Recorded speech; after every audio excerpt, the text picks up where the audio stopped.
जी, आज आप लोगों ने कहा था एक तो हम लोग थोड़ा सिलेबस अपना डिस्कस कर लेंगे और लेक्चर प्लान के किस ऑर्डर के अंदर हम लोग ये सिलेबस अपना कवर करेंगे, और फिर आपने ने कहा था आज ही इंशाल्लाह हम लोग इसको कंटिन्यू भी करेंगे। तो अभी फोटोकॉपियर आ रहा है तो मैं आपके साथ वो कॉपीज भी शेयर कर देता हूँ। अच्छा, इसके अंदर अभी वो आ रही कॉपी से मैं आपको डिटेल में उधर से दे देता हूँ। फर्स्ट टॉपिक जो हम लोग स्टार्ट करेंगे इसके अंदर वो इंशाल्लाह हम लोग करेंगे डेप्रिसिएशन प्लस IAS 16। ठीक है, अब डेप्रिसिएशन का चैप्टर थोड़ा बहुत आप लोगों ने इंट्रो में भी पढ़ा होता है। यहां पर इसके क्वेश्चन भी आई कैपने के एग्जामिनेबल हो सकते हैं, लेकिन ज्यादा जो इसका फोकस होता है वो होता है IAS 16 के ऊपर। और इसके अंदर भी खास तौर पे डिस्क्लोजर प्रेजेंटेशन यानी जो नोट्स अकाउंट्स बनते हैं, और साथ आप लोगों से इसमें रिवैल्यूएशन मॉडल के बारे में कवर किया जाता है।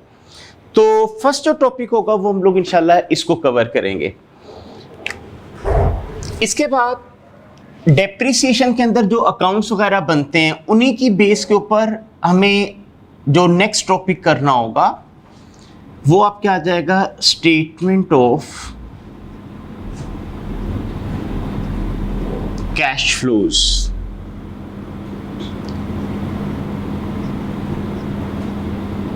ठीक है, स्टेटमेंट ऑफ कैश फ्लोज। अब उसके नाम से जाहिर हो रहा है कैसी स्टेटमेंट जो आपको कैश का फ्लो शो करेगी कि कहां कहां से पैसे आए, किधर किधर आप लोगों ने खर्च किया। तो IAS 7 इसको कवर करता है, जिसके अंदर उसने आपको इसकी प्रॉपर डिटेल फॉर्मेट के बारे में बताया है, तरीके बनाने के कितने हैं वो बताए हैं। तो वो सारी चीजें हम लोग यहां पर कवर करेंगे। इसके बाद अच्छा, कैश फ्लो के अंदर आपकी जो है सोल ट्रेडर से रिलेटेड कैश फ्लो भी है और कंपनी से रिलेटेड भी है। यानी जब हम कैश फ्लो पढ़ेंगे जी अच्छा, तो सोल ट्रेडर और कंपनी दोनों की इसके अंदर कवरेज वगैरह कर दी जाएगी। लगा दो।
जी, अब ये देखिएगा जो भी आप लोगों ने सिलेबस वगैरह शेयर किए। अच्छा, इसके अंदर सबसे पहले तो मैंने डिस्कस किया कि हम लोग डिस्कस करेंगे about terms related to companies, कि कंपनीज के अंदर जो टर्मिनोलॉजी वगैरह यूज होती है। उसकी रीज़न ये है कि आपका ने कहा था आईटीए के अंदर जो मेन आप लोगों ने पढ़ा था वो पढ़ा था अबाउट सोल ट्रेडर, या थोड़ा बहुत इंट्रोडक्शन पार्टनरशिप के बारे में पढ़ा होगा। लेकिन यहाँ पे क्योंकि आपका ने कल डिस्कस किया था रिपोर्टिंग 1 के अंदर मेनली कवरेज कंपनी और नॉन प्रॉफिट मेकिंग ऑर्गेनाइजेशन की जाएगी। तो कंपनीज के अंदर कुछ टर्म्स यूज होती हैं, जैसे शेयर्स क्या होते हैं, प्रेफरेंस शेयर्स क्या होते हैं, नॉन क्यूमुलेटिव प्रेफरेंस शेयर्स क्या होते हैं, वगैरह वगैरह। तो वो टर्म्स वगैरह हम लोग डिस्कस करेंगे। देन मैंने नेक्स्ट टॉपिक लिखा हुआ है डेप्रिसिएशन। डेप्रिसिएशन आपको ने बता दिया कि है ये वो आईटीए वाले, जिसके अंदर हम थोड़ा सा रिकॉल करेंगे पिछले सारे कॉन्सेप्ट्स को, और फिर इसी से लिंक किया हुआ है IAS 16 property plant and equipment. इसके बाद इंशाल्लाह हम लोग पढ़ेंगे statement of cash flows IAS 7। उसके बाद अर्निंग पर शेयर IAS 33। अच्छा, अब ये सेकेंड लास्ट एंड में ICAP ने फाइनल में से ट्रांसफर करके आपके सिलेबस में लाए हैं। इससे पहले IAS 33 फाइनल के सिलेबस का पार्ट था। अच्छा, उसके बाद रेशियोज का टॉपिक आप लोग कवर करोगे। रेशियोज के बाद हम लोग इंशाल्लाह कवर करेंगे statement of changes in equity. फिर उसके बाद हम लोग कवर करेंगे changes in accounting estimate, accounting policies and prior period errors IAS 8। IAS 8 पुरानी स्कीम में रिपोर्टिंग 2 के सिलेबस का पार्ट था और बड़ा फ्रीक्वेंटली पेपर में आता था। मतलब लगातार 3-3, 4-4 अटेम्प्ट में आया, एक अटेम्प्ट ड्रॉप हुई, फिर 3-4 अटेम्प्ट में आ गया, इस तरह करके इसकी कवरेज वगैरह की जाती थी। अच्छा, उसके बाद अब ये आप लोगों को सिलेबस में डाल दिए, 2 अटेम्प्ट हो चुकी हैं, दोनों के अंदर उसने इसको टेस्ट किया था। अच्छा, देन बोरोइंग कॉस्ट IAS 23। अच्छा, पहले कभी ये जब रिपोर्टिंग 2 के सिलेबस का पार्ट होता था तो इसका क्वेश्चन 18 नंबर, 20 नंबर, इस रेंज तक का आता था। लेकिन जब से ICAP ने इसको रिपोर्टिंग 1 में ट्रांसफर किया है तो या तो किसी क्वेश्चन का पार्ट बन के आ जाता है 3-4 नंबर का, या 7-8 नंबर तक की उसने कवरेज की है। कोई 20 नंबर का इस तरह का क्वेश्चन इसका टेस्ट नहीं किया। यानी ज्यादातर इसकी जो टेस्टिंग हो रही है या सेक्शन A पेपर के अंदर हो रही है। कल आपने डिस्कस किया था ना, एक सेक्शन A होगा, एक सेक्शन B होगा। A के अंदर 8 से 12 नंबर तक का क्वेश्चन होता है और B के अंदर 20 नंबर तक का भी क्वेश्चन आ सकता है। तो बोरोइंग कॉस्ट के ज्यादा चांसेस ये हैं कि अगर 8-10 नंबर तक का हुआ तो उसको A में कवर किया जाएगा, या 1-2 दफा जैसे ICAP ने किया है कि आपका सेक्शन B के अंदर 18 या 15 नंबर का क्वेश्चन था, उसके अंदर एक पार्ट 4-5 नंबर का ये डाल दिया। अच्छा, उसके बाद नेक्स्ट इंशाल्लाह हम पढ़ेंगे इन्वेस्टमेंट प्रॉपर्टी IAS 40।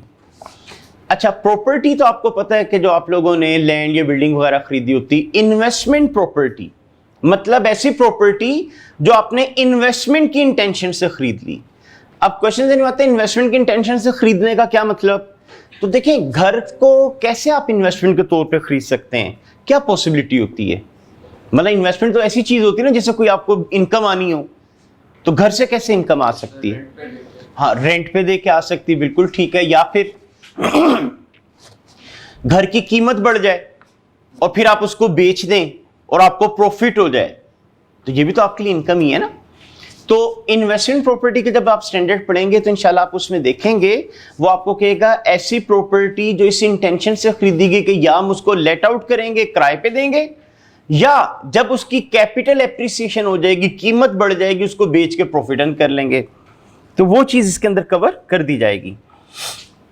अच्छा, उसके बाद इंशाल्लाह जो हम नेक्स्ट पढ़ेंगे वो है accounting for government grant. Government grant का मतलब कि गवर्नमेंट ने आपको कोई ग्रांट वगैरह पे की, ठीक है, यानी कोई रिसोर्सेज वगैरह उसने आपको ट्रांसफर किए, और माइट बी कंडीशनल हो या अनकंडीशनल हो, तो उसकी ट्रीटमेंट के बारे में हम लोग पढ़ेंगे।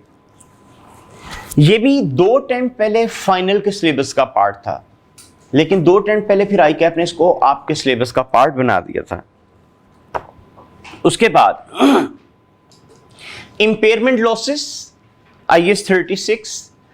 IS 36 आप लोग को याद होगा, जब आप लोगों ने ITA में प्रॉपर्टी प्लांट का पढ़ा था तो आपने पढ़ा था कैरिंग अमाउंट क्या होती है, cost less accumulated depreciation less accumulated impairment losses.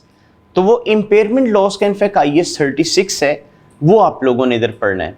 अच्छा, IS 36 के जो मुश्किल पार्ट थे वो ICAP ने एक्सक्लूड किए हुए, मतलब ना कैश जनरेटिंग यूनिट का कॉन्सेप्ट पार्ट ऑफ सिलेबस है, ना गुडविल की ट्रीटमेंट है, ना कॉर्पोरेट एसेट्स की ट्रीटमेंट है। सिंपल इम्पेयरमेंट की कैलकुलेशन, और पिछले अटेम्प्ट में ICAP ने सिलेबस में थोड़ा सा चेंज करके इसका रिवर्सल भी पार्ट ऑफ सिलेबस बना दिया था, तो उस वजह से रिवर्सल ऑफ इम्पेयरमेंट लॉस भी हम इधर पढ़ेंगे। Then incomes and expenditure account, actually आपको मैंने कहा था ना, नॉन प्रॉफिट मेकिंग ऑर्गेनाइजेशंस होती हैं, ऐसी ऑर्गेनाइजेशन जिनका ऑब्जेक्टिव प्रॉफिट अर्न करना नहीं होता, जस्ट लाइक NGOs। तो उनकी फाइनेंशियल स्टेटमेंट कैसे बनती हैं वो हम लोग यहां पे पढ़ेंगे। अच्छा, ये जो आप लोगों का ICAP है वो भी कहता है कि हम लोग नॉन प्रॉफिट मेकिंग ऑर्गेनाइजेशन है, इसलिए वो भी इसी को फॉलो करता है। वो भी अपनी प्रॉफिट एंड लॉस नहीं बनाता बल्कि इनकम्स एंड एक्सपेंडिचर अकाउंट बनाता है। तो वो चीज़ हम यहाँ पे इंशाल्लाह पढ़ेंगे, और लास्ट में हम इसका कोई थ्योरी है जिसमें कॉन्सेप्चुअल फ्रेमवर्क वगैरह वो चीज़ें हम लोग डिस्कस करेंगे। तो ये टोटल चीज़ें हैं जो कि सिलेबस का पार्ट बन जाती हैं। अच्छा, अब अगर आप नीचे ग्रिड देखें जो मैंने इधर प्रिंट किया हुआ है, ये एक्चुअली ICAP नहीं दिया हुआ है। जैसे ICAP ने कहा statement of changes in equity, cash flows, IS 8, IS 33, non profit making organisations, कह रहे इनमें से 40 से 50 मार्क्स का पेपर सेट किया जाएगा। ठीक है, वेटेज का मतलब इतने % मार्क्स का पेपर इसमें से सेट किया जाएगा। अच्छा, अब अगर आप मुझसे पूछें इसमें से अगर हम इफेक्टिवली देखें तो टॉपिक आपके तकरीबन 5 बन रहे हैं। ठीक है, changes in equity, cash flow, IS 8, 33 और नॉन प्रॉफिट मेकिंग ऑर्गेनाइजेशन। अब इसमें जो नॉन प्रॉफिट मेकिंग ऑर्गेनाइजेशन है इसका क्वेश्चन तकरीबन हर अटेम्प्ट में वो डालेगा। इसका मतलब ये 40 से 50 नंबर के पेपर में आपका एक क्वेश्चन तो नॉन प्रॉफिट मेकिंग ऑर्गेनाइजेशन का ऑलमोस्ट सर्टेन समझें। अच्छा, अब बाकियों में से वो वेरिएशन आएगी, जैसे कभी आप लोगों का कैश फ्लो का क्वेश्चन 15 नंबर का भी आ जाता है, 18 नंबर का भी आ जाता है, 20 का भी आ जाता है। अगर तो इस तरह उसने वेटेज इसकी भी इतनी रखी 18 से 20 और नॉन प्रॉफिट का भी 18-20 नंबर का क्वेश्चन आ गया, तो फिर बाकियों में से चांसेस है खाली चेंजेस इन इक्विटी 8-10 नंबर में कवर कर ले। लेकिन अगर कैश फ्लो का क्वेश्चन नहीं आता तो उस सूरत में IS 8 के चांसेस हैं कि वो उसको टेस्ट कर ले। तो बहरहाल ICAP 100% इस वेटेज को फॉलो तो नहीं करता, बट 90-95% तक कवर कर जाता है। जैसे उसने 40 से 50 मार्क्स का है, हो सकता है 40 का ना आए, 35 नंबर का पेपर आ जाए इन टॉपिक में से, हो सकता है 50 की जगह 55 या 60 नंबर का क्वेश्चन आ जाए इन टॉपिक में से। आगे उसने कहा थ्योरी और रेशो, इनमें से कह रहा है 10 से 20 नंबर तक का क्वेश्चन आएगा। अच्छा, अब इसमें अगर आप देखें तो थ्योरी थ्योरेटिकल पोर्शन है, रेशो न्यूमेरिकल बनता है। इस हिसाब से अगर हम देखें तो इन दो में से उसने कहा 10 से 20। सो अगर प्रॉपरली इसको फॉलो किया जाए तो एटलीस्ट एक क्वेश्चन दोनों में से बन जाता है। वैसे अगर मैं पास्ट ट्रेंड बताऊं तो रेशियो का क्वेश्चन तकरीबन हर दूसरी अटेम्प्ट में आ जाता था, लेकिन अभी जो लेटेस्ट अटेम्प्ट गुजरी है उसमें उसने रेशियो को टेस्ट ही नहीं किया, उसमें उसने खाली थ्योरी को कवर कर दिया। ठीक है, तो इसलिए आपको मैंने कहा था ये मैं आपको कहूँ कि सिर्फ 2-4 टॉपिक करो और पेपर पास हो जाए तो ये बड़ा रिस्क वाला काम होता है। तो अक्सर स्टूडेंट ने रेशियो बड़ी अच्छी प्रिपेयर की हुई थी लेटेस्ट अटेम्प्ट में, रिसेंट अटेम्प्ट के लिए, लेकिन इस उसका क्वेश्चन ही नहीं आया। इससे पिछली दफा मेरे ख्याल 15 या 17 नंबर का क्वेश्चन आ गया था। अच्छा, उसके बाद उसने कहा IS 16, 20, 23, 36, 40, इनमें से 35 से 45 मार्क्स तक का पेपर सेट किया जाएगा। तो इस तरह कहता आपके 100 मार्क्स का पेपर सेट किया जाएगा। तो ये आपका टोटल सिलेबस भी है और इसमें मैंने ऑर्डर भी बता दिया कि किस ऑर्डर में हम लोग अपनी सिलेबस की कवरेज वगैरह करेंगे। तो आज हम लोग जो इसको स्टार्ट करने लगे हैं वो फिर मैं जो टर्म्स रिलेटेड टू कंपनीज हैं वहां से स्टार्ट करूंगा। उसकी वजह ये है कि ये टर्म जगह जगह यूज होगी, कैश फ्लो के अंदर भी यूज होगी, EPS में भी यूज होगी, इसी तरह रेशियोज के अंदर, तो वो आप लोगों को ये टर्म्स पहले ही क्लियर हो जाएं ताकि जब भी वो वर्ड यूज किया जाए तो उसका मतलब आपको प्रॉपर क्लियर हो। तो आज फिर हम लोग इसको स्टार्ट करते हैं, terms related to companies.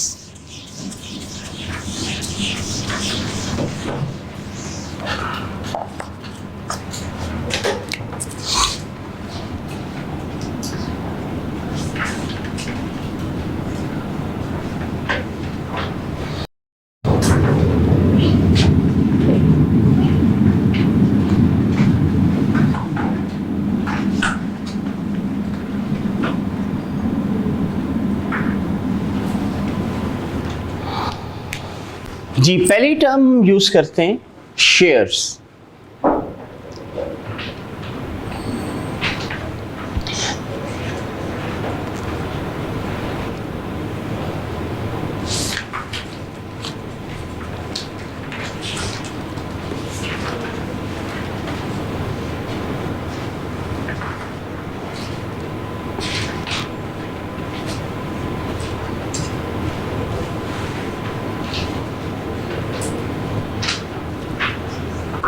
Ji, shares देखिए, आप लोगों ने इससे पहले सोल ट्रेडर पढ़ी थी। ओनर जो बिजनेस के अंदर इन्वेस्टमेंट करता है इधर in the form of cash और in the form of assets, उसको आप लोग क्या नाम दे देते थे?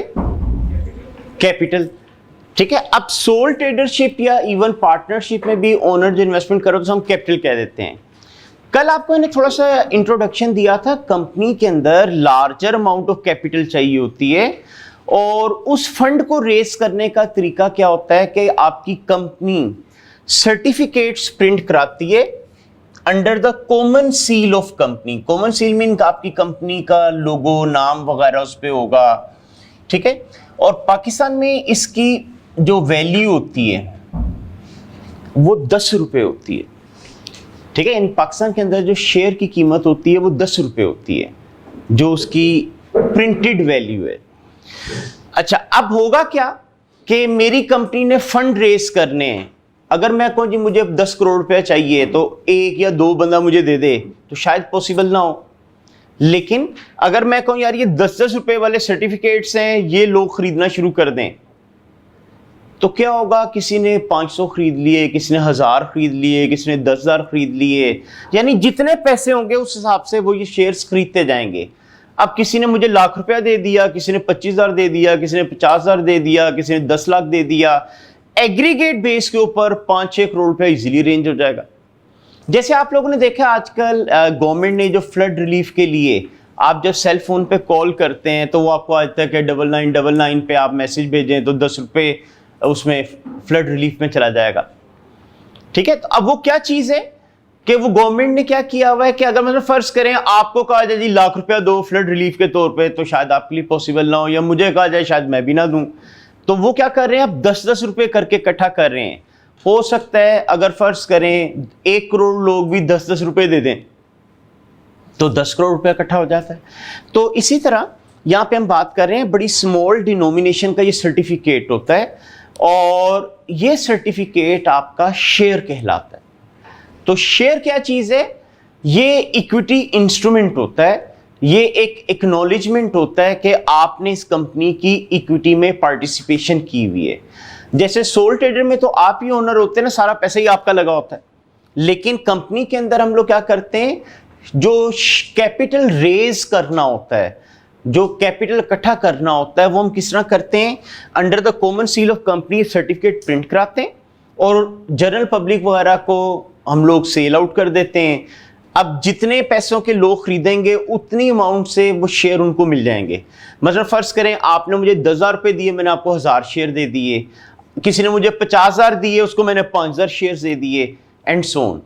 तो शेयर क्या चीज है? ये एक एक्नॉलेजमेंट होता है कि आपने इस कंपनी के अंदर इक्विटी के अंदर कंट्रीब्यूशन की हुई है, यानी आप इस कंपनी के शेयर होल्डर हैं। यानी जो लोग ये शेयर खरीदते हैं उनको शेयर होल्डर या ओनर ऑफ द कंपनी कहा जाता है। ठीक है, तो शेयर आप कहने का ये क्या चीज है? Acknowledgement of equity. बाकी इंशाल्लाह रिपोर्टिंग 2 में जब जाएंगे IFRS 9 पढ़ाया जाएगा, तब आपको थोड़ा डिटेल में डिस्कस किया जाएगा कि इक्विटी इंस्ट्रूमेंट इनफैक्ट क्या चीज़ होती है। लेकिन फिलहाल आप इतना याद रख लें कि जब कंपनी फंड रेज करती है इक्विटी की फॉर्म में, तो जो लोग उसके शेयर खरीदते हैं या जो लोग उस इन्वेस्टमेंट करते हैं उनको जो सर्टिफिकेट दिया जाता है वो शेयर आ जाता है आपका। अच्छा, शेयर्स जो हैं ये आपके ना डिफरेंट टाइप्स के होते हैं। एक होता है preference shares,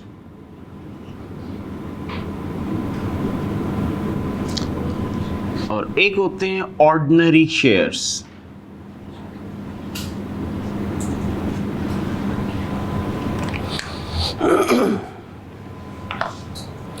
preference shares and ordinary shares. Preference shares, नाम से वैसे क्या लग रहा है? हाँ, यानी ऐसे शेयर जिनको प्रेफरेंस दी जाती है। अब क्वेश्चन से मतलब किस चीज की प्रेफरेंस दी जाती है? तो नंबर 1, जब कंपनी को प्रॉफिट होता है और ओनर में डिस्ट्रीब्यूशन करना होती है प्रॉफिट की, तो सबसे पहले हम लोग इनको शेयर देते हैं। अच्छा, आपको पता है कंपनी अपना प्रॉफिट जो शेयर होल्डर में डिस्ट्रीब्यूट कर देती है उसे हम डिविडेंड का नाम देते हैं। ठीक है, तो इसके ऊपर फिक्स रेट से इनको डिविडेंड दिया जाता है। फिक्स रेट से डिविडेंड का मतलब जब ये शेयर इशू किए जाते हैं ना, तो इसके साथ इसकी परसेंटेज बता दी जाती है। मतलब फर्ज करें मैंने कहा 10%। अब 10% प्रेफरेंस शेयर्स का मतलब है इन प्रेफरेंस शेयर्स पे आपको 10% डिविडेंड मिलेगा। ठीक है, 10% किस चीज का होता है वो भी हम बाद में डिस्कस करते हैं। तो प्रेफरेंस शेयर्स का मतलब है ऐसे शेयर जिनको प्रेफर किया जाएगा at the time of payment of dividend.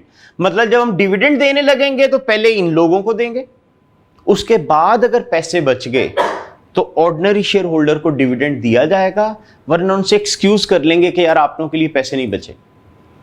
ठीक है, तो प्रेफरेंस या प्रायोरिटी आपने इनको क्या दी कि डिविडेंड पे करते वक्त पहले पैसे उनको देंगे, अगर उसके बाद कोई पैसे बचे तो हम इनको देंगे, वरना इनसे एक्सक्यूज कर लेंगे। ये थी फर्स्ट प्रेफरेंस। सेकंड प्रेफरेंस वो है at the time of winding up of the company. Winding up का क्या मतलब होता है? हाँ, जब कंपनी बंद हो जाती है, खत्म हो जाती है। ठीक है, तो जब कंपनी बंद की जाएगी तो लाजिमी बात है उसके एसेट्स तो बेचे जाएंगे।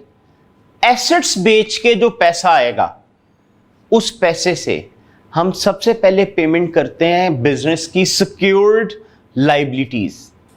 मतलब मैंने बैंक से लोन लिया था प्रॉपर्टी के अगेंस्ट, तो एसेट्स वगैरह बेच के पहले उस बैंक के पैसे वापस होंगे।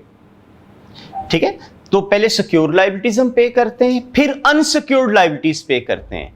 अनसिक्योर्ड लाइबिलिटीज का मतलब जैसे मैंने किसी उधार मटेरियल खरीदा हो तो उसके पैसे दे दिए, इंप्लॉइज के पैसे देने वाले थे वो दे दिए, किराया देने वाला था वो दे दिया, बिजली के बिल रहते थे वो दे दिए।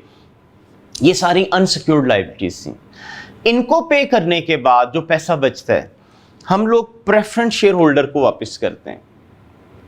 उसके बाद अगर कुछ बच जाए तो फिर इनको दिया जाता है, वरना इनसे माजरत कर ली जाती है कि आपके लिए बचा कुछ नहीं। तो इसका मतलब जब डिविडेंड देने हैं तब भी इनको प्रेफर करना है, और जब कंपनी बंद होगी और शेयर होल्डर के पैसे वापस करने हैं तब भी आपने इन्हीं को प्रेफरेंस देनी है। तो ये आपकी क्या कहलाता है? Preference share. अब मसला फिर ऑर्डिनरी शेयर क्या होता है? तो हम लोग कहते हैं share other than preference share, कि प्रेफरेंस शेयर के अलावा अगर कोई शेयर है तो वो आपका ऑर्डिनरी शेयर ही होता है। जी, यहां तक क्लियर हो गया? अच्छा, अब कई स्टूडेंट के ज़हन में आता है कि क्या प्रेफरेंस शेयर फिर महंगा होता है जो इसको इतनी प्रेफरेंस दे रहे हैं? तो आमतौर पे ना पार वैल्यू तो इनकी बराबर ही होती है, par value mean face value, लेकिन इनके राइट्स पे फर्क होता है। देखें, अभी आपको मैंने कहा था कि अगर 10% प्रेफरेंस शेयर इशू किए है, इसका मतलब आपको 10% डिविडेंड मिलेगा। 10% किस चीज का? तो ये प्रॉफिट का नहीं होता, ये इसकी फेस वैल्यू का होता है। यानी 10 रुपए का शेयर है तो 10% का मतलब कितना डिविडेंड आपको मिलेगा? 1 रुपया, यानी साल बाद आपको 1 रुपया मिलना है। कंपनी को प्रॉफिट 50,000 हो तब भी 1 रुपया मिलने, कंपनी को प्रॉफिट 50 लाख हो जाए तब भी आपको रुपया ही मिलना है। अब क्वेश्चन में आता है बाकी फिर किसको मिलेगा, तो बाकी जो होगा वो इनको मिलता है, ठीक है, उन पे इंटाइटलमेंट इनकी है, वो अलग बात है, हम देते हैं फौरन नहीं देते, लेकिन राइट इनका होता है उसके ऊपर, ठीक है। तो पहला फर्क ये आ गया कि इनको फिक्स रेट से जो डिविडेंड है जस्ट वही दिया जाएगा, जबकि इन लोगों का जो राइट होता है वो रेस्ट ऑफ द प्रॉफिट पे होता है। मतलब फर्ज करें 50,000 प्रॉफिट हुआ, इन लोगों का डिविडेंड बना 10,000, तो 10 इनको दूंगा, बाकी 40 इनका है। कंपनी को प्रॉफिट फर्ज करें 5 लाख हो गया, इनको तब भी डिविडेंड 10,000 ही मिलना है, बाकी सारा प्रॉफिट इनका होगा, ठीक है। अब वो अलग बात है कंपनी इनको सारा दे देती है, डिस्ट्रीब्यूट करती है या नहीं करती, लेकिन राइट उसके ऊपर इन्हीं का होता है। तो एक तो आ गया फर्क ये। अच्छा, अब कई स्टूडेंट के ज़हन में आता है कि इनको प्रेफर किया जा रहा है लेकिन इनको प्रॉफिट क्यों ज्यादा दिया जा रहा है। तो बिजनेस के अंदर ना हमारे 2 मेन रूल चलते हैं, एक हाई रिस्क हाई रिटर्न। जितना रिस्क वाला काम करो ना उतना ज्यादा रिटर्न एक्सपेक्ट किया जाता है कि जी उतना मुझे ज्यादा रिटर्न मिलना चाहिए। तो देखिए लोग रिस्क ले रहे हैं ना, डिविडेंड की देने की बारी तब भी इनको बाद में दिया जा रहा है, कंपनी बंद हो रही पैसे वापस करने की बारी आ रही तब भी इनको बाद में दिया जा रहा है। तो उस वजह से फिर इनको रिटर्न भी कल को ज्यादा मिलता है कि प्रॉफिट होगा तो सारा इनको, बाकी जो बचेगा। और दूसरा जो हमारा बिजनेस के अंदर रूल चलता है वो ये होता है कि अगर किसी से पैसे लेने हैं तो एज सून एज पॉसिबल निकलवा लो, और अगर किसी के देने तो पॉसिबल डिले करके दो। पॉसिबल डिले का मतलब होता है मसलन आपने मुझसे लाख रुपए की चीजें खरीदी और आपको मैंने कहा महीने तक पैसे दे जाना, तो आपको क्या जरूरत है मुझे दूसरे दिन आके देने के अपने पैसे ले लो। आप भी महीने बाद ही आए, मतलब 29वें दिन आ जाएं, 30वें दिन आ जाएं, एक तो मैं सेटिस्फाई रहूंगा यार ये बंदा टाइम पे पैसे वापस कर देता है। आपको क्या फायदा होगा, वो पैसा महीने के लिए कहीं इन्वेस्ट करें, अर्निंग करें उसके ऊपर, तो ये आपको इसका एडवांटेज वगैरह हो रहा होता है। तो इसलिए ये 2 हमारे मेन रूल चलते हैं। तो अब ये चूंकि रिस्क ज्यादा ले रहे होते हैं इसलिए इनको रिटर्न भी ज्यादा मिल रहा होता है। अच्छा, अब एक तो फर्क इसमें मैंने ये बता दिया, दूसरा फर्क, अच्छा आप लोगों को कल मैंने थोड़ा सा इंट्रोडक्शन दिया था तो आपने ने कहा था कंपनीज के अंदर मैनेजमेंट और ओनरशिप आमतौर पर डिफरेंट होती है। मतलब आप तमाम लोग शेयर होल्डर हैं लेकिन आप तमाम लोग मैनेजर और बिजनेस नहीं हो सकते। कंपनी क्या करती है, थ्रू इलेक्शन कुछ लोगों को इलेक्ट करती है as a director of the company, और उनको रिस्पॉन्सिबिलिटी डेलीगेट कर दी जाती है कि हमारे बिहाफ पे आप कंपनी चलाओ। अब होगा क्या, एक हद तक के डिसीजन डायरेक्टर खुद पास करते हैं, लेकिन जहां कहीं मेजर डिसीजन वगैरह आ जाए तो फिर मीटिंग कॉल की जाती है, शेयर होल्डर्स को इनवाइट किया जाता है, उनको ब्रीफिंग दी जाती है कि यार ये काम हम करने का सोच रहे हैं, इसके ये फायदे और ये नुकसान हो सकते हैं, अब आप बताओ करना है कि नहीं करना। तो फिर वहां पे शेयर होल्डर वोट कास्ट करते हैं कि हाँ ये होना चाहिए कि नहीं होना चाहिए। जो मेजोरिटी का डिसीजन आ जाए वो हम काम कर देते हैं। मेजोरिटी ने कहा होना चाहिए तो मैं वो काम कर दूंगा, मेजोरिटी ने कहा नहीं होना चाहिए तो मैं काम नहीं करूंगा। अच्छा, अब वो जो वोट कास्ट करना है आप मुझे बताएं उसका राइट प्रेफरेंस वाले के पास होना चाहिए, ऑर्डिनरी या दोनों? ऑर्डिनरी। प्रेफरेंस के पास क्यों नहीं? प्रेफरेंस वालों के रूल एंड रेगुलेशंस में होता है कि उनको शेयर इतने परसेंट मिल रहा है लेकिन उनको वोटिंग राइट्स नहीं मिलेंगे। रीजन में से क्या होती है?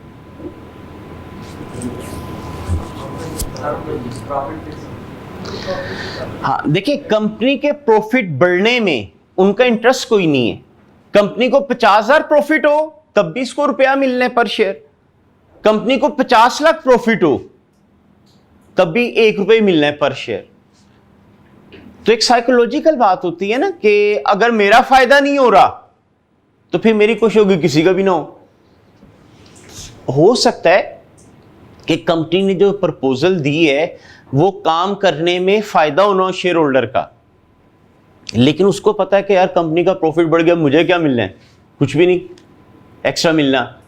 तो हो सकता है वो जानबूझ के गलत डिसीजन पास करवा दे कि ये नुकसान तो इन्हीं का ही होगा ना, इनका जो प्रॉफिट बढ़ना था ना बढ़े। तो इस वजह से क्योंकि इनका प्रॉफिट मैक्सिमाइजेशन में इंटरेस्ट कोई नहीं होता, तो इसलिए इनको कहा जाता है मीटिंग अटेंड तो कर सकते हो बट वोट कास्ट नहीं कर सकते। उसकी रीजन ये है कि वोट कास्ट करें ये, अगर वो डिसीजन सही पास हो जाए तो फायदा भी इनको, और अगर कहीं खुदा ना खासा डिसीजन वो गलत पास हो गया तो नुकसान भी नहीं कहीं हो। तो उस वजह से ना फिर ये लोग जो है वोट कास्ट करते हैं। तो ये इन दोनों के अंदर मेन डिफरेंसेस आ जाते हैं, अदरवाइज नॉर्मली प्राइसेस सेम होती हैं। जी, तो प्रेफरेंस वाले बीओडी में बैठ सकते हैं? हाँ, ये एक्चुअली ना कंट्री टू कंट्री वेरी कर जाता है, कुछ में लाओ होता है कुछ में नहीं होता। अभी क्योंकि हम अकाउंटिंग पढ़ रहे हैं इसलिए मैं इस चीज़ में जा ही नहीं रहा कि पाकिस्तान में क्या होता है क्या नहीं होता, ठीक है। तो बाकी जब आप लॉ वगैरह पढ़ रहे होते हैं ना, कंपनी लॉ, वो फिर आपको स्पेसिफिक टू पाकिस्तान पढ़ाया जाएगा, वहाँ पे आपको डिटेल में चीज़ें चाहिए जाती हैं। अच्छा, उसके बाद अब आ जाते हैं जी next, that is type of preference shares. अच्छा, इसमें मैं एक बता रहा था आपको कि 1984 में जब कंपनीज ऑर्डिनेंस बना था तो गवर्नमेंट ने यानी जनरल ज़िया ने बैन लगवा दिया था कि Islamically fix rate of return देना अप्रोप्रिएट नहीं होता, ये इंटरेस्ट के उसमें चला जाता है। तो इस वजह से आप लोग जो है प्रेफरेंस शेयर नहीं इशू कर सकते। तो 1984 में जब कंपनीज ऑर्डिनेंस बना था तो उसके अंदर उन्होंने लिख दिया था कि सिर्फ और सिर्फ ऑर्डिनरी शेयर कंपनी इशू करेगी, और 84 के बाद कंपनीज ने इसको इशू करना बंद कर दिया था। 99 के अंदर जाके इसहाक डार ने ऑर्डिनेंस में चेंज करा दिया था कि कंपनी जिस तरह के चाहे शेयर इशू कर सकती है। उसके बाद कुछ कंपनीज ने इशू किए हैं लेकिन कोई बहुत ज़्यादा लोगों ने इंटरेस्ट शो नहीं किया। तो ज़्यादातर जो सेल परचेज हो रही होती है ना स्टॉक मार्केट में, वो ये वाले शेयर्स होते हैं। अच्छा, प्रेफरेंस शेयर्स की आगे डिफरेंट टाइप्स आ जाती हैं। redeemable preference shares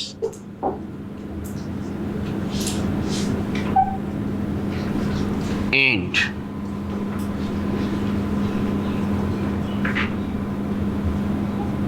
irredeemable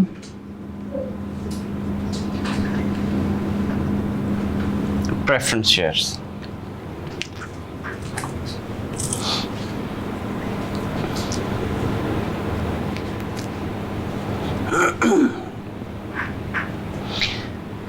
redeemable का मतलब होता है कैंसलेबल। रिडीमेबल प्रेफरेंस शेयर्स का मतलब ऐसे प्रेफरेंस शेयर्स जो एक खास टेन्योर, एक खास पीरियड के लिए इशू किए गए हैं, और जब वो पीरियड पूरा हो जाएगा तो लोगों के पैसे वापस कर दिए जाएंगे। मसलन आप लोगों को मैंने कहा कि यार आप लोग ये मेरे सर्टिफिकेट, ये शेयर्स खरीदें, 5 साल के लिए मैं ये इशू कर रहा हूं, मतलब 5 साल तक मैं आपको इन पे 10% डिविडेंड देता रहूंगा, और जब 5 साल पूरे हो जाएंगे तो आपके सारे पैसे भी आपको वापस कर दूंगा। ठीक है, तो एक खास ड्यूरेशन, एक खास टेन्योर के लिए ये इशू किए जाते हैं, और जब वो टेन्योर पूरा हो जाए तो लोगों के पैसे उनको वापस कर दिए जाते हैं और इनको सर्टिफिकेट को लेके कैंसिल कर दिया जाता है। तो अगर आप लोगों ने ऐसे प्रेफरेंस शेयर इशू किए हैं जो एक खास ड्यूरेशन के लिए इशू हुए हैं और उसके बाद कैंसिल कर दिए जाएंगे, तो वो कहलाते हैं रिडीमेबल प्रेफरेंस शेयर्स। अच्छा, अब आगे जाके आप लोगों ने इंशाल्लाह रिपोर्टिंग 2 में वैसे IAS पढ़ना भी IFRS 9, लेकिन अभी क्योंकि अगले 1-2 चैप्टर में इनकी एप्लीकेशन आ जाएगी इसलिए मैं यहाँ पे आपको डिस्कस कर देता हूँ। अगर आप गौर करें तो एक खास ड्यूरेशन के लिए मैं आप लोगों से पैसे ले रहा हूँ, मतलब 5 साल के लिए पैसे लिए, 5 साल तक आपको 10% के हिसाब से रिटर्न यानी डिविडेंड वगैरह देता रहा, और 5 साल बाद आपके पैसे वापस कर दिए। तो अगर आप थोड़ा सा गौर करें, जब आप बैंक से लोन लेते हैं, मतलब आप बैंक के पास गए, आपने कहा जी 5 साल के लिए लोन दे दो, 5 साल तक बैंक को आप इंटरेस्ट पे करते रहेंगे और 5 साल बाद उसके पैसे भी उसको वापस कर देंगे। तो ये वाले शेयर्स और लोन में सिमिलैरिटी आ गई कि दोनों के अंदर फिक्स रेट से रिटर्न देने और दोनों में खास पीरियड के बाद पैसे वापस कर देने हैं। तो जो हमारे इंटरनेशनल अकाउंटिंग स्टैंडर्ड है ना, वो कहते हैं कि ये वाले जो प्रेफरेंस शेयर्स हैं ये आपका पार्ट ऑफ लायबिलिटी, डेट होता है। ठीक है, ये आपकी लाइबिलिटी होती है, इक्विटी नहीं होती।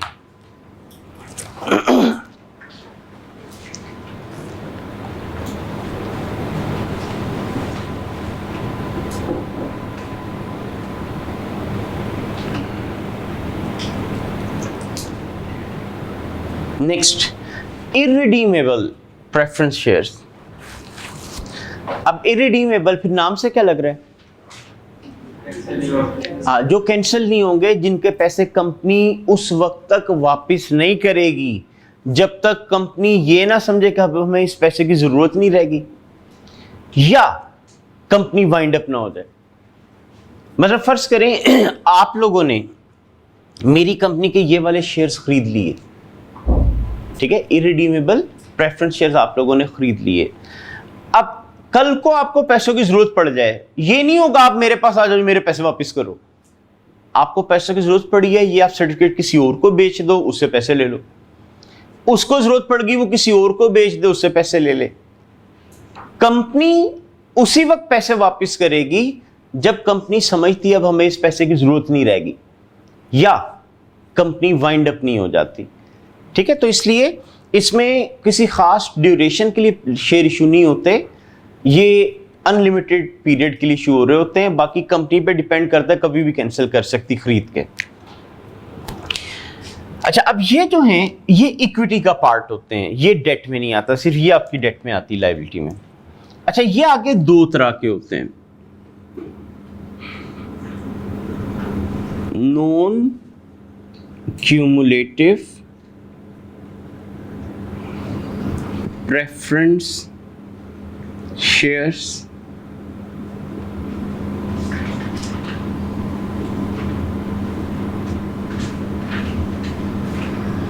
cumulative preference shares।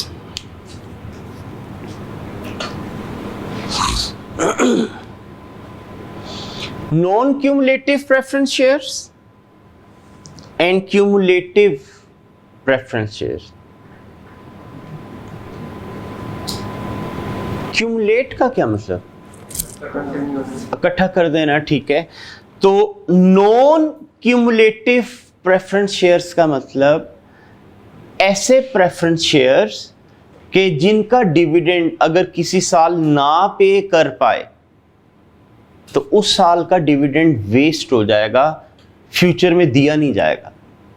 मसलन मेरी कंपनी ने 10% non cumulative preference shares issue किए हैं, ठीक है, मेरी कंपनी ने 10% non cumulative preference shares issue किए हैं। अब होगा क्या?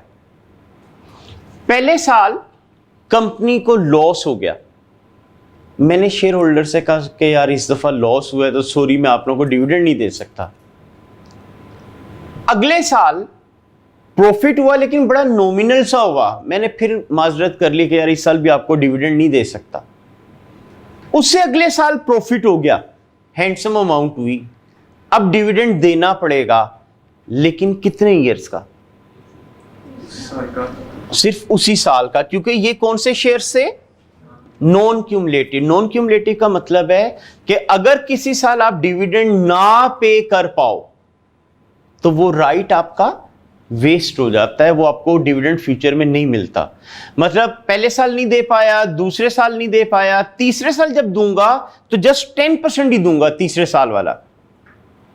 But on the other hand cumulative preference shares, अब इसके नाम से ही आपको क्या लग रहा है? हाँ, कि इसमें अगर किसी साल डिविडेंड ना दे पाए तो वो एक्यूमुलेट, इकट्ठा होना शुरू हो जाएगा। मतलब पहले साल में डिविडेंड नहीं दे पाया, दूसरे साल नहीं दे पाया, अब तीसरे साल जब हैंडसम प्रॉफिट हुआ और डिविडेंड देने की बारी आई तो कितना दूंगा? हाँ, 30% देना पड़ेगा।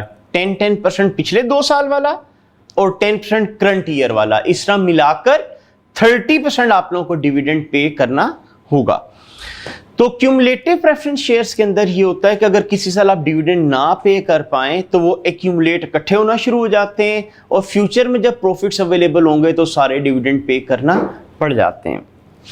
जी, क्लियर हो गया यहां तक? तो ये सारा था अबाउट शेयर्स। अच्छा, अब ये चीज़ें ना आप लोगों ने याद रखनी है, ख़ास तौर पे जब मैं ईपीएस का चैप्टर करा रहा हूँ ना, अर्निंग पर शेयर, तो वहाँ पे कई स्टूडेंट कंफ्यूज रहते हैं कि जी कभी आप डिविडेंड माइनस कर देते हैं प्रॉफिट में से, कभी नहीं करते। कभी कंपनी ने अनाउंस किया है तो ही माइनस करते हैं, कभी ना भी अनाउंस किया फिर भी माइनस कर देते हैं। वो एक्चुअली वो सारी इन चीज़ों पे डिपेंड कर रहा होता है। तो उस वजह से जब तक आपको इनका मीनिंग नहीं क्लियर होगा कि रिडीमेबल प्रेफरेंस शेयर क्या होता है, इरिडीमेबल क्या होता है, क्यूमुलेटिव या नॉन क्यूमुलेटिव क्या होता है, तो वो ट्रीटमेंट आप प्रॉपर उनकी नहीं कर पाएंगे। तो इस वजह से ही मैंने डिटेल में सारी टर्म्स डिस्कस की हैं। अच्छा, अब आते हैं ज़रा नेक्स्ट टर्म पे।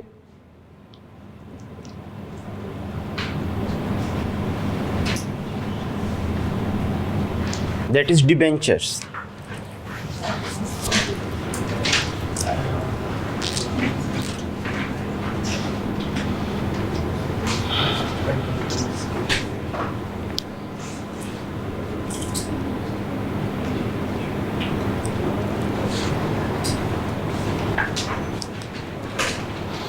जी, डिवेंचर्स, जैसे हमने कहा था ना, शेयर जो होता है ये एक्नॉलेजमेंट ऑफ इक्विटी होता है। इसी तरह ये जो डिबेंचर्स हैं ये एक्नॉलेजमेंट ऑफ डेट होते हैं। फर्ज करें आप लोग जनरल पब्लिक हैं, मैं एक कंपनी हूं, मैं आप लोगों के पास आता हूं, आप लोगों को मैं कहता हूं यार आप लोग मुझे लोन दें, मैं आप लोगों को 10% के हिसाब से इंटरेस्ट दिया करूंगा।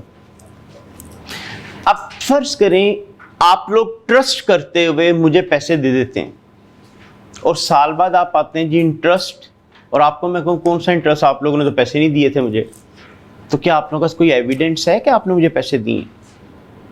नहीं। अब यहाँ पे आप लोगों के पास कोई एविडेंस नहीं है। इसका मतलब या तो फिर आप लोगों के साथ फ्रॉड हो जाएगा, तो या डरते हुए कि फ्रॉड ना हो जाए मुझे पैसे नहीं दोगे।